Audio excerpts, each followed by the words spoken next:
Bonjour à toutes et tous. Merci beaucoup de me permettre de parler aujourd'hui de ce sujet. Donc, mes collègues ont bien dit que c'était un sujet récurrent et passionnant. Donc, merci de lui avoir consacré toute cette conférence. La charge qui m'a été confiée est un petit peu en écho avec ce qui a été dit tout à l'heure par le premier intervenant, finalement de tresser le portrait dans lequel on travaille, l'écosystème dans lequel se déroule en France, dans le système éducatif français, l'évaluation.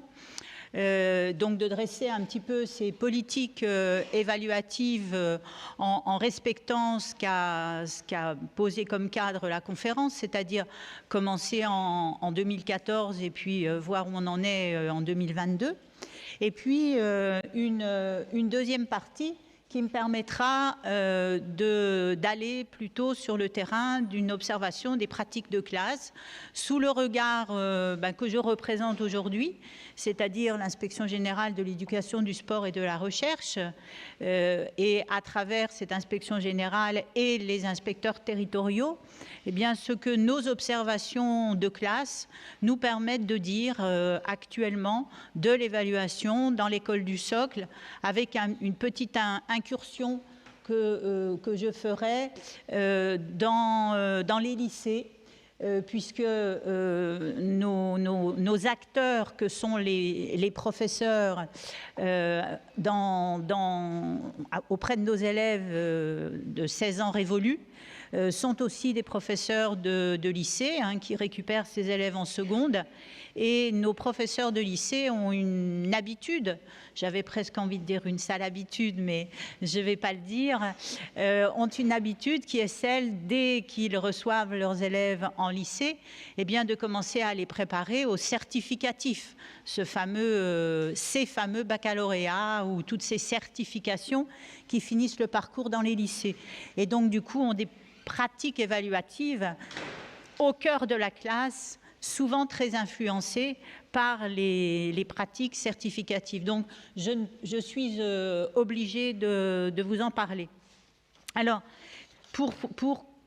à propos de la première partie, c'est-à-dire ces politiques évaluatives dans notre système français, on va voir qu'elles vont assez bien dans le même sens et qu'elles sont finalement assez bien tissées et assez précises. Si on regarde la loi, tout d'abord, la loi de 2013, il y a dans le décret d'application de cette loi, vous en avez la lecture sous les yeux, des choses qui sont quand même extrêmement intéressantes en termes de boussole, puisque le cadre qui est donné, c'est de dire que les modalités de notation des élèves doivent glisser d'une évaluation ou d'une notation même sanction vers quelque chose qui va avoir une valeur pédagogique, qui va être une évaluation positive, et d'autre part, qui est un pied extrêmement important de cette école du socle, c'est que l'autre pied, c'est les usagers, et en particulier les familles, et que cette évaluation, si elle doit servir aux élèves dans leurs apprentissages, elle doit aussi servir aux familles à comprendre où en sont les élèves dans leurs apprentissages. On y met aussi dans ce décret des outils, puisqu'on dit qu'il doit y avoir un suivi de ces apprentissages, un suivi des apprentissages. Donc si on suit, ça veut dire qu'on suit des progrès, et qu'il y a des outils pour cela, pour là encore informer les familles. Je ne vous en fais pas la liste. Et puis en 2019, la loi de la confiance revient elle aussi sur ce point d'importance qui est de mesurer, même si on a entendu tout à l'heure que ce mot n'était pas tout à fait dans la définition de l'évaluation, qui est plutôt d'accéder à la valeur d'une production d'un élève, eh bien que l'on doit valoriser cette progression. Donc la boussole, elle est bien sur ce qui nous intéresse aujourd'hui, c'est-à-dire suivre les progrès des élèves et valoriser ces progrès des élèves. On parlait tout à l'heure aussi de gestes professionnels.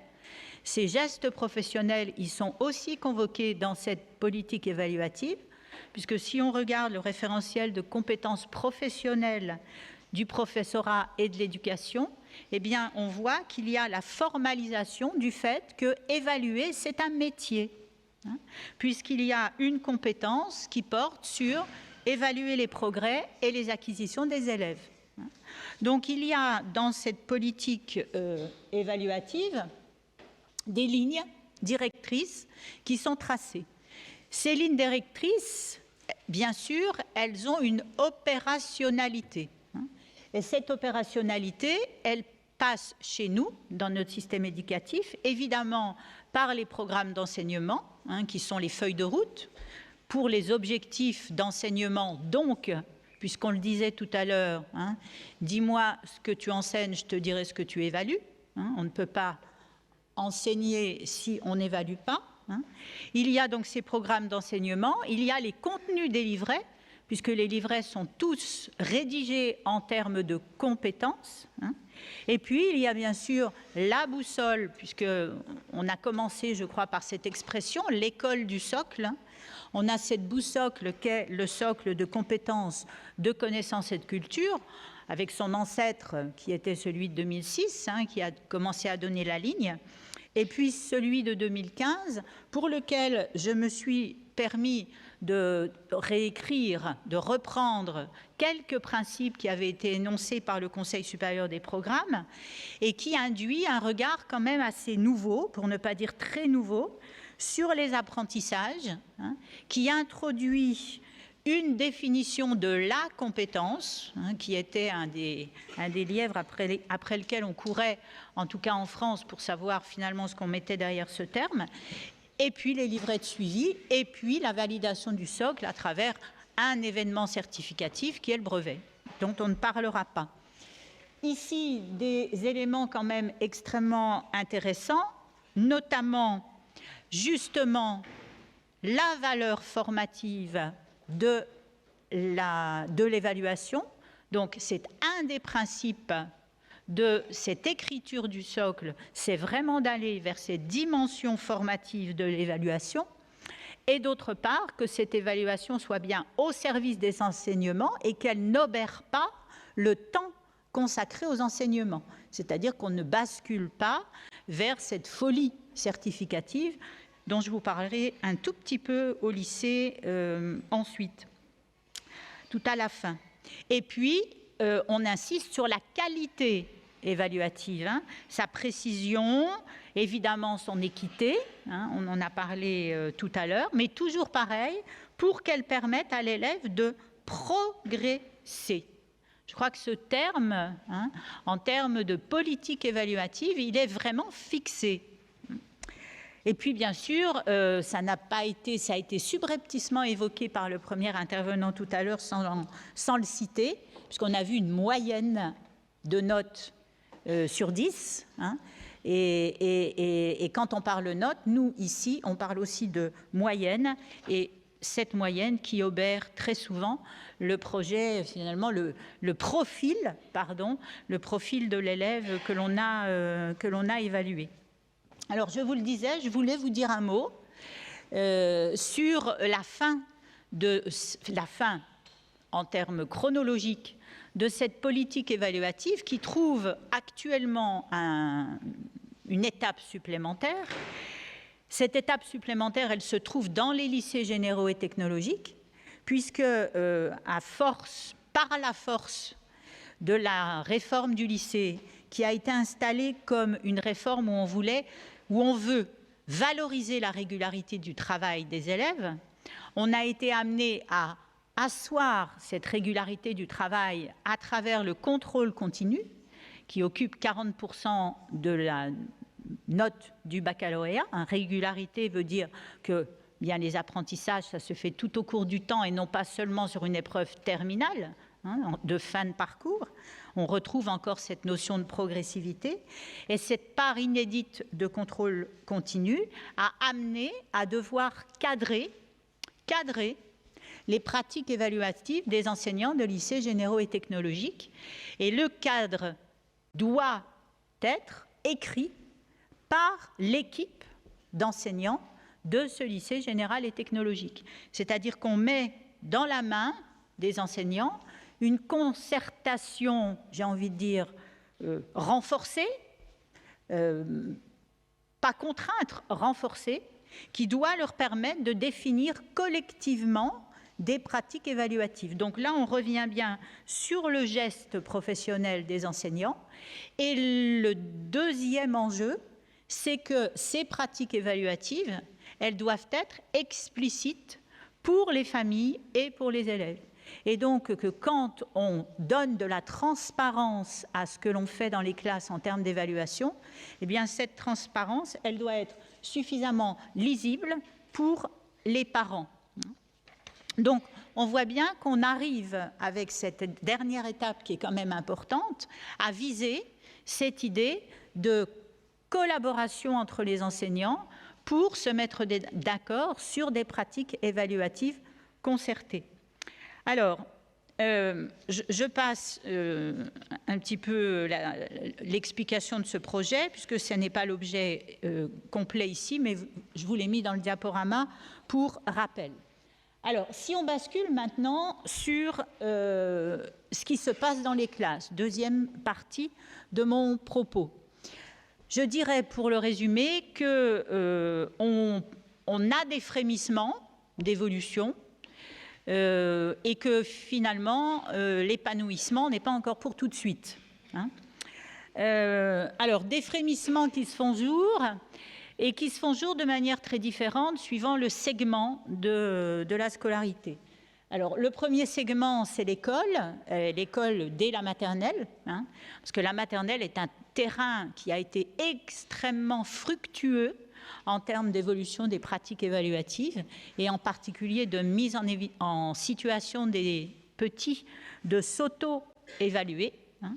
Et si les frémissements sont installés à l'école, en particulier, mais on va le voir au collège aussi, c'est parce que les politiques dont je vous parlais tout à l'heure ont quand même fait l'objet d'un accompagnement fort, de formation également et de ressources, en particulier au moment de l'application du socle.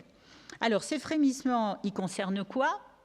Bien, ils concernent la réflexion collective dans les écoles, hein, parce que ce collectif d'une école qui partage des outils de suivi, le livret scolaire unique est un outil qui est très fort dans les écoles et qui est très utile pour la communication avec les familles. Et les écoles, les professeurs des écoles ont beaucoup progressé quant aux outils de suivi d'experts qu'ils sont, c'est-à-dire qui viennent compléter le livret scolaire unique et dans lequel ils mettent des informations très expertes, très fines sur les progrès des élèves. Je parlais d'auto-évaluation, il se met en place aussi dans les écoles depuis 2015, un petit peu la main donnée aux élèves, c'est-à-dire le moment où on leur laisse le choix pour être évalués. Ça, c'est quelque chose qu'on voit de plus en plus dans nos écoles et on se rapproche en ça de l'Union européenne. Bon, ce beau tableau, je le nuance un tout petit peu, puisqu'on a une situation quand même assez contrastée selon les disciplines à l'école. On a des champs disciplinaires qui ne sont absolument pas du tout accompagnés d'évaluation dans l'école. Hein. Je ne citerai pas lesquels. On a des champs disciplinaires qui sont accompagnés, mais qui sont accompagnés de manière très normative, j'ai envie de dire, ou en tout cas très sommative, peu importe le terme, c'est-à-dire c'est un petit peu un bilan de fin de séquence, hein, savoir où ils en sont. Et puis on a les deux disciplines phares, hein, qui sont les mathématiques et le français dans les écoles, qui, au dire de mes collègues qui ont travaillé sur le sujet dans un rapport l'année dernière pour le cours moyen, eh bien, sont des pratiques qui ne sont pas tout à fait au service de l'acquisition, du suivi des progrès des élèves, mais qui sont là aussi plutôt des vérifications d'automatisme, hein, et des vérifications quand les apprentissages sont censés terminer. Hein, donc plutôt, là encore, du sommatif. Les ressources qui ont été produites sont méconnues, pour ne pas dire non utilisées dans les écoles. Hein. Et puis, là où on pourrait se parler d'évaluation, c'est-à-dire toutes les instances qui existent dans nos écoles, ne sont pas encore, ou voire pas, complètement le lieu où on parle de pratiques évaluatives, alors qu'elles devraient être des moments particulièrement bien choisis. Le collège, c'est aussi des frémissements, mais alors là, on a un tout petit peu plus de mal en observant les pratiques de classe. Alors c'est un travail que l'inspection générale a mené depuis 2016, et c'est assez intéressant parce qu'il y a, j'ai mis ici peu d'épanouissement, j'aurais pu mettre une forme d'essoufflement, c'est-à-dire qu'on a eu une bouffée évolutive au niveau des pratiques d'évaluation au moment de l'installation du socle, on est en 2016-2017, et puis quand on retourne au collège en 2022, ce qui a été le cas pour une mission d'inspection générale l'année dernière, eh bien on voit qu'on est peut-être un peu en recul, un peu comme si le soufflet était retombé. Et derrière ces évolutions positives où on avait vu, et ça reste, quand je dis « avait », ne prenez pas mal mon imparfait, parce que justement là où ça s'était installé, bien fortement, bien ça perdure, mais où on a une évaluation qui est devenue une évaluation de plus en plus intégrée à l'acte d'enseignement et qui est de moins en moins perçue comme une finalité en soi. Donc vraiment ce vers quoi on vise, puisqu'on a vraiment une évaluation au service des progrès des élèves. La difficulté qui perdure au collège, c'est la difficulté qui existe depuis 2016, qui est pour les enseignants de réussir à suivre les progrès des élèves, à la fois à travers les connaissances, les compétences qui sont écrites dans les programmes d'enseignement, qui de fait sont disciplinaires, et le regard qu'on leur demande de porter, beaucoup plus transversal, via les 5 grands, voire les 8 grands domaines du socle. Et cette activité perturbe l'évaluation au cœur de la classe, parce que les enseignants font cohabiter dans cette classe à la fois des données très qualitatives avec des grilles de compétences, avec des critères, avec tout un tas de matériaux extrêmement riches et extrêmement intéressants qui les aident à poser des diagnostics par rapport aux compétences du socle, mais ils se retrouvent aussi face à ce que l'on disait tout à l'heure, c'est-à-dire et à la fois l'évaluation sélective et à la fois l'évaluation certificative, même si on n'en parle pas ici, c'est-à-dire ce besoin de noter. Et cette conversion, cette opposition dont a parlé ma collègue tout à l'heure, entre le formatif non noté et le sommatif noté, qui est la réalité du terrain, je n'entre pas, moi, sur le domaine de la recherche, je reste sur le terrain, eh bien, nous met en difficulté et met en difficulté les usagers, que sont les élèves et leurs familles. Vous le voyez sur la diapositive, les parents désapprouvent, c'est un mot fort, mais globalement, les parents désapprouvent l'évaluation, on va dire, critériée, itémisée, colorisée, avec du rouge, du vert et toutes ces nuances de couleurs, et veulent des notes. Et veulent des notes parce que c'est important pour eux, cette évaluation sélective. Et puis les élèves, eh bien les élèves, eux aussi, réclament cette comparaison. On est encore dans cette culture, donc il va falloir décaler le regard, réclament cette comparaison et se sentent au collège davantage face à leurs faiblesses par rapport à l'école où ils se sentaient davantage face à leurs forces. Une espèce de déséquilibre entre ce qu'ils ont vécu à l'école et ce qu'ils ont vécu au collège. Très vite, puisque je vous ai dit que je vous en parlerai brièvement, il y a le lycée et ce dont je vous parlais tout à l'heure, c'est-à-dire ce projet d'évaluation avec, et je vous ai dit que j'en parlerai extrêmement vite, des conséquences extrêmement, actuellement néfastes,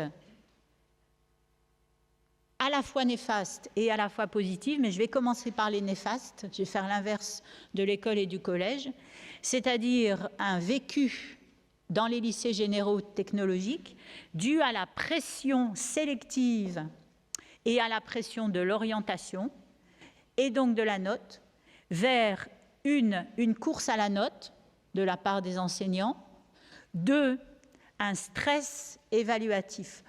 68% des élèves que l'on a interrogés sont stressés par l'évaluation. Et 92% des élèves qu'on a interrogés disent que l'évaluation, c'est la notation, et uniquement la notation. Donc c'est un paysage assez stressé et stressant, avec toutefois un effet extrêmement positif l'année dernière, c'est que les professeurs de lycée se sont mis en situation de collaboratif, c'est-à-dire qu'ils se sont retrouvés autour d'une table, en équipe interdisciplinaire, pour comparer leurs gestes professionnels, pour harmoniser leurs gestes professionnels et pour expliciter une évaluation au service des apprentissages aux familles. Donc cette dynamique, je vous la donne en tant que telle, parce que je pense qu'il va falloir cultiver sur ce terreau, dans membres du jury, les propositions que vous allez faire. J'en ai terminé et donc je peux conclure sur, vous venez de le voir, une situation assez contrastée dans nos classes, pas complètement stabilisée, avec une évaluation qui reste quand même encore assez peu concertée, assez peu cohérente dans ses finalités, certainement parce qu'on n'en maîtrise pas les fonctions, parce qu'on n'en maîtrise pas toutes les définitions que vous en avez données tout à l'heure, une évaluation qui reste encore source de tension dans nos établissements, dans nos équipes éducatives, très focalisée encore sur la note et sur la moyenne, en particulier dans le second degré, ce qui obère évidemment la pertinence de l'évaluation, et puis face à des exigences institutionnelles, celles dont je vous ai dressé le portrait tout à l'heure, qui paraissent un petit peu contradictoires. Prenons les 2 exemples que j'ai cités, du socle du brevet avec des notes versus compétences, le projet d'évaluation dont je vous parlais tout à l'heure, des notes du contrôle continu, et en même temps un suivi des progrès des élèves. Et donc, on est face à des injonctions qui font que c'est un petit peu difficile. Et puis, aussi, je parle beaucoup des enseignants, mais je pense qu'il faut aussi, dans vos préconisations, qu'on pense aux élèves, parce que les élèves ont aussi un regard qu'il faut déporter. Ils utilisent l'évaluation plus pour rendre compte, on leur rend compte d'eux, alors qu'ils devraient apprendre à se rendre compte d'eux, par eux-mêmes, et qu'ils devraient décaler leur regard sur l'évaluation, j'ai envie de dire sanction, c'est-à-dire celle qui, on travaille pour des contrôles, à l'analyse de leurs erreurs. Et cette dimension n'est pas encore complètement installée dans la tête des élèves. Et nous nous sommes permis, parce que je dis nous, puisqu'on a été plusieurs inspecteurs généraux à travailler à cette présentation dont je suis le porte-voix, on vous a proposé 3 pistes pour terminer. Évidemment, de continuer à aider cette réflexion sur l'évaluation, de se décaler de ces 2 grands enjeux idéologiques qu'il y a derrière cette note, un petit peu héritage de notre élitisme républicain, et puis d'autre part cette fameuse évaluation par compétences si riche en termes d'apprentissage, mais qui est souvent comprise comme une alternative à l'utilisation de la note. Progresser vers une culture qui est davantage l'évaluation des acquis des élèves et non pas cette logique de moyenne, avec des modalités de communication vraiment centrées sur la maîtrise d'acquis et la non-maîtrise de certains autres acquis. Et enfin, travailler à une diversité des modalités d'évaluation.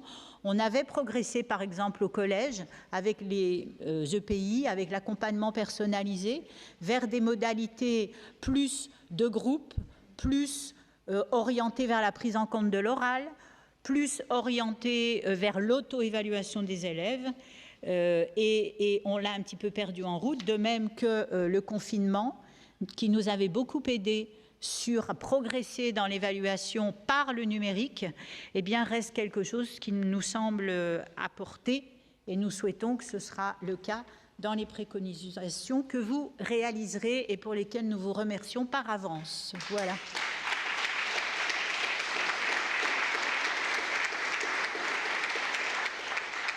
Merci. Voilà. Merci beaucoup, Madame Hazard, pour cet état des lieux qui est bien plus qu'un état des lieux, puisque vous êtes revenu sur un certain nombre d'enjeux et de tensions qui traversent la question.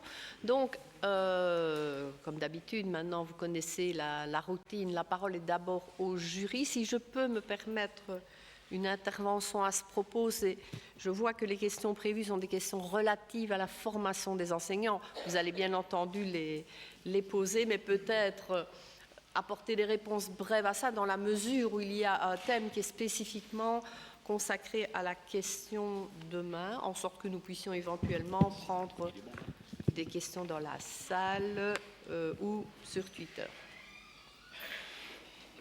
Voilà, la parole est au jury. Merci Madame la Présidente. Stéphane Bruni, inspecteur de l'Éducation nationale honoraire, et tout à fait enchanté et ravi d'être avec vous ce matin. Quelques secondes, s'il vous plaît, pour que je puisse me faire l'écho des membres du jury en disant le plaisir, l'honneur et la fierté qui sont les nôtres de participer à cette belle aventure. Merci aux organisateurs, à notre présidente Isabelle Négro et à tous ceux qui travaillent pour notre bien-être professionnel. Madame l'inspectrice générale, vous parlez d'évaluation, bien sûr, c'est un sujet récurrent, vous le disiez, et depuis plusieurs années, premier dans l'actualité de l'éducation et de l'enseignement. J'ai deux questions à vous poser, une qui va être plus en direction des enseignants, une autre en direction des élèves. Même si, avec les perspectives que vous donnez, on peut avoir déjà quelques éléments de réponse, mais peut-être aurez-vous l'occasion, s'il vous plaît, de préciser un peu vos données. La première, c'est, et vous le dites à plusieurs reprises dans votre exposé ou dans vos productions qui ont été portées à notre connaissance, c'est la culture de l'évaluation ou la culture d'évaluation. Alors notre question, c'est quelle modalité, quelle avec un S peut-être, donc modalité aussi avec un S, vous semblerait favorable à la formation d'une culture d'évaluation ou de l'évaluation pour les enseignants, et comme vous y avez fait allusion, j'oserais dire, tout le long du parcours de l'élève, de la maternelle au lycée et plus éventuellement. La deuxième question, je vais la poser tout de suite, elle est en direction des élèves, et vous y avez fait référence quand vous avez parlé d'évaluation et d'auto-évaluation et d'outils pour l'auto-évaluation. Avez-vous connaissance de leviers ou de freins qui favorisent ou qui favoriseraient des pratiques d'auto-évaluation appuyées sur le numérique, ne serait-ce peut-être qu'au moment du confinement, on a eu quelques exemples et quelques relais sur ce sujet. Merci beaucoup par avance. Donc, je vais répondre brièvement, comme on me le demande, sur la partie formation.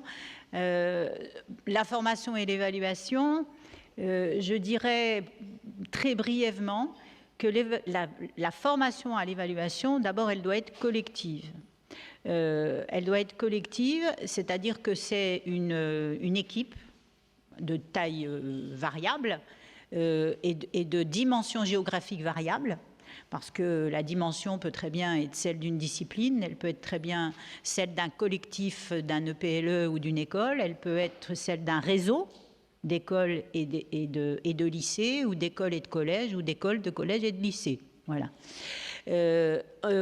Ensuite, elle part, cette formation à l'évaluation, obligatoirement, je dirais, pour l'évaluation, mais c'est valable pour d'autres choses, elle part d'un diagnostic. Elle part d'un diagnostic partagé.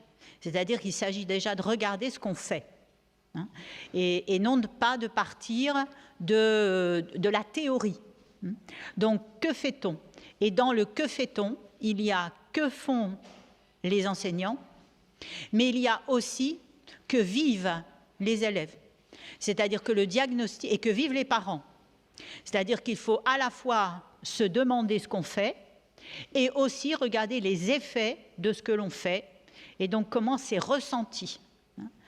Deuxième point, une fois qu'on a fait son diagnostic, une fois qu'on est en collectif pour réfléchir, l'autre point d'importance, et vraiment l'autre point d'importance, peut-être plus que pour d'autres, c'est d'être compétent en évaluation.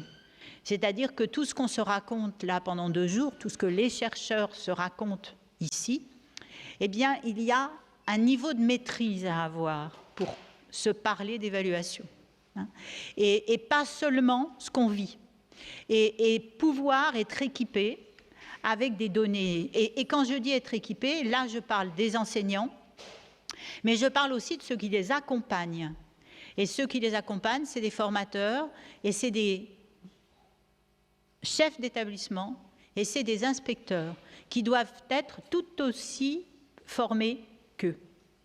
Et puis le dernier point, c'est, outre l'accompagnement, et les chercheurs qui peuvent les accompagner aussi, c'est les allers-retours.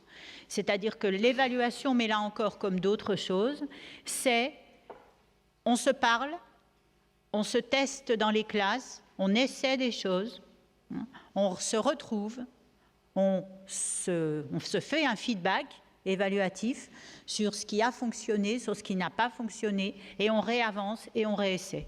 Voilà, ça me semble être les ingrédients de cette formation. L'autre point de la question, alors elle implique également une formation d'ailleurs, c'est cette question que vous souleviez autour de l'auto-évaluation et en l'associant au numérique. Alors moi, je vais rester pour vous répondre sur un point un peu spécial, spécifique, pas spécial, pour rester dans votre sujet, c'est-à-dire ne pas aller, vous parliez du confinement, où on a, alors, quand même, beaucoup créé, beaucoup essayé, où on est beaucoup monté en compétences, les enseignants, sur les outils qui servent à mettre les élèves en situation d'auto-évaluation. Les élèves aussi sont montés en compétences en utilisant ces outils d'auto-évaluation. Les familles ont pu aussi monter en compétences. Donc, plutôt les outils d'évaluation au service des progrès des élèves, c'est-à-dire on parle des outils qui leur permettent presque en instantané d'avoir un feedback sur leurs apprentissages et même des outils qui leur permettent derrière de leur proposer des remédiations. Donc c'est vraiment des leviers. Les outils en eux-mêmes sont des leviers, c'est-à-dire la façon dont ils sont conçus. D'ailleurs, les outils sont de plus en plus performants et il y a de plus en plus de chercheurs qui travaillent avec des enseignants et des enseignants qui travaillent avec ces chercheurs, parce que c'est dans les deux sens, pour créer ces outils, plus les enseignants qui mutualisent des outils qu'ils créent eux-mêmes. Donc, il y a effectivement des leviers dans ces outils d'évaluation au service de la qualité de l'auto-évaluation par les élèves et donc de la qualité des élèves à eux-mêmes prendre conscience de leurs apprentissages. Derrière les leviers, ce n'est pas des freins. Ce question levier-frein, c'est plus avantage-inconvénient, j'ai envie de dire, ou avantage et précaution, je dirais. C'est que derrière, dès lors qu'on parle de numérique, il y a la question des outils. Donc évidemment, il faut des outils conviviaux, il faut des outils qui sont faciles à utiliser par les élèves seuls, à l'école et hors de l'école. Et donc avec aussi leurs parents, leurs familles ou des associations qui les aident à faire leur travail hors de l'école. Et ensuite, il faut des compétences qui sont numériques certes, mais qui sont des compétences de métacognition. Parce que si c'est juste pour cliquer et suivre un programme d'évaluation sans que cela permette aux élèves de progresser dans leurs compétences d'auto-évaluation et d'auto-évaluation de leurs apprentissages, eh bien là, on passe à côté de l'intérêt que présenteraient ces outils numériques. Merci beaucoup. Donc, je vais jouer mon rôle de modératrice. Il y a une question qui nous vient sur Twitter et qui est directement en lien avec cette question des outils. Donc, cette personne nous demandait si dans le rejet qui est manifesté de la part des parents et des élèves, il n'y avait pas un problème justement de lisibilité des outils autres que la note qui a. Oui, je l'ai subrepticement dit tout à l'heure, où justement on réussissait peut-être mieux en ce moment à l'école que dans nos collèges, où les professeurs des écoles réussissent davantage à séparer l'outil de communication aux familles qui est suffisamment lisible et explicite, et ils se servent en ce sens souvent du livret scolaire unique, qui est quand même un bon outil pour eux pour communiquer aux familles, et à côté des outils qui sont plus experts, qu'ils partagent entre eux pour connaître le profil d'apprentissage de leurs élèves, mais qu'ils ne mettent pas sous les yeux des familles. Or, cette difficulté perdure au collège et elle est accentuée par des outils privés, je le dis, des outils numériques privés qui permettent de mettre des barres de couleurs, du orange, du rouge et autres, souvent non accompagnés d'appréciation et de diagnostics posés par les enseignants et qui deviennent totalement illisibles et incompréhensibles pour les familles.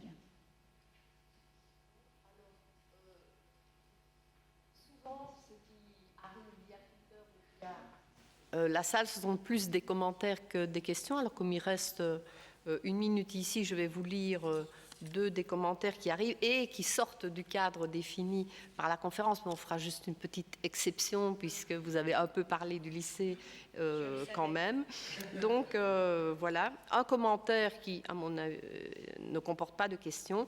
Le contrôle continu au lycée est devenu de fait la mise en place d'examens partiels internes comme les partiels des universités.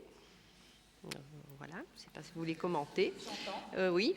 Et puis, même si l'évaluation certificative n'est pas au programme, l'organisation même du bac depuis la réforme n'est-elle pas si ce n'est la source majeure du stress des lycéens et des professeurs?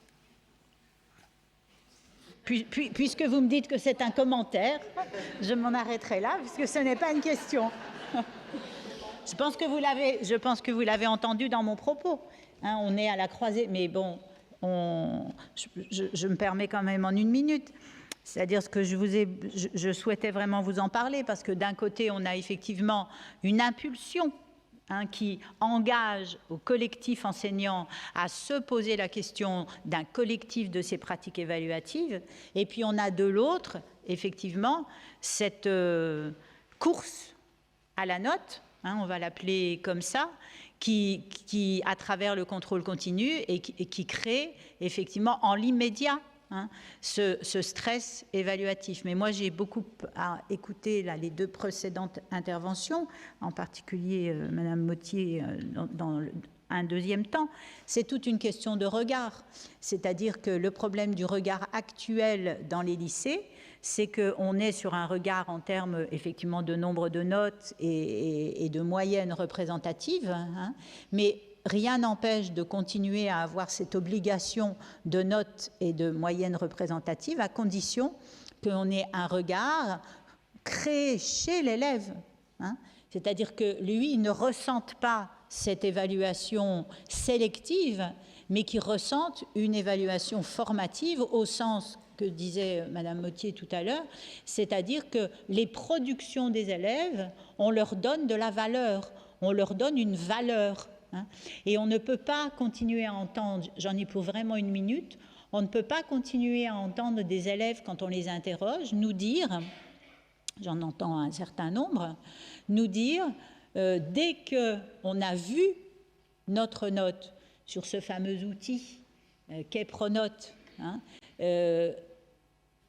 on n'attend pas notre copie, on n'attend pas la correction, on n'attend pas le commentaire qu'il y a sur cette copie. C'était la note, on sait qu'on a eu telle note. Eh bien là, il y a aussi un regard à changer chez eux, c'est ce que je vous disais tout à l'heure, c'est-à-dire qu'ils comprennent tout l'intérêt qu'il y a, même si c'est à travers une note, mais qu'il y a à porter sur l'évaluation, comme disait tout à l'heure Madame Mottier, un devoir sert à un autre devoir, et pourtant c'est un devoir. Sur table, comme vous dites quand on vous interroge sur les pratiques évaluatives. Mais il a de l'intérêt formatif, mais il faut l'expliciter à travers des critères transversaux, des critères qui vont pouvoir resservir pour l'évaluation suivante. Et ça, c'est à la fois de l'expertise didactique pour l'enseignant et c'est aussi un regard différent porté par l'élève sur l'évaluation qu'on mène de ses propres productions ou des productions collectives.